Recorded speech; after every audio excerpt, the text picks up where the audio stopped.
Halo Tribuners, kembali lagi dalam Tribun Jogja Update bersama saya Priska Ruri.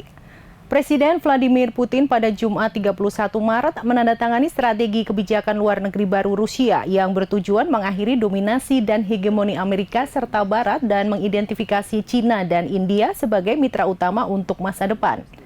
Federasi Rusia bermaksud untuk memprioritaskan penghapusan sisa-sisa dominasi Amerika Serikat dan negara-negara lain yang tidak bersahabat dalam politik dunia.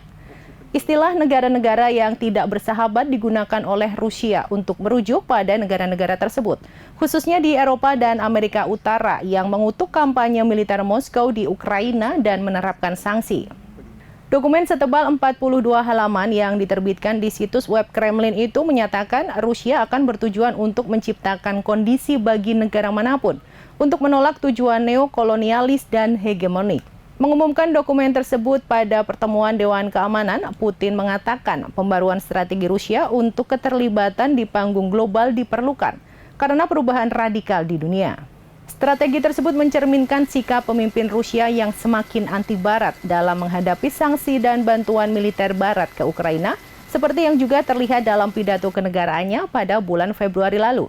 Rusia semakin terisolasi oleh Amerika dan Barat di panggung dunia dan berusaha untuk meningkatkan hubungan politik dan ekonomi dengan negara-negara di Afrika dan Asia seperti Cina dan India. Di poin 19 kebijakan luar negeri terbaru Rusia tertulis untuk membantu menyesuaikan tatanan dunia dengan realitas dunia multipolar. Federasi Rusia bermaksud memprioritaskannya untuk menghilangkan sisa-sisa dominasi Amerika dan negara-negara lain yang tidak ramah dalam urusan global. Meningkatkan mekanisme internasional untuk memastikan keamanan dan pembangunan di tingkat global dan regional. Mengembalikan peran PBB sebagai mekanisme koordinasi pusat dalam mendamaikan kepentingan negara anggota PBB dan tindakan mereka dalam mencapai tujuan piagam PBB.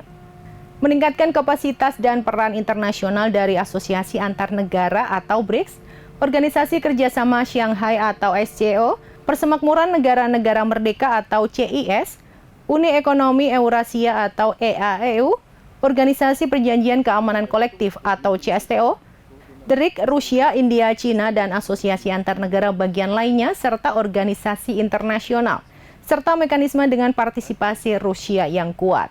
Strategi itu juga mengatakan Rusia akan mempertahankan nilai-nilai spiritual dan moral tradisional, melawan sikap ideologi pseudo-humanistik dan neoliberal lainnya.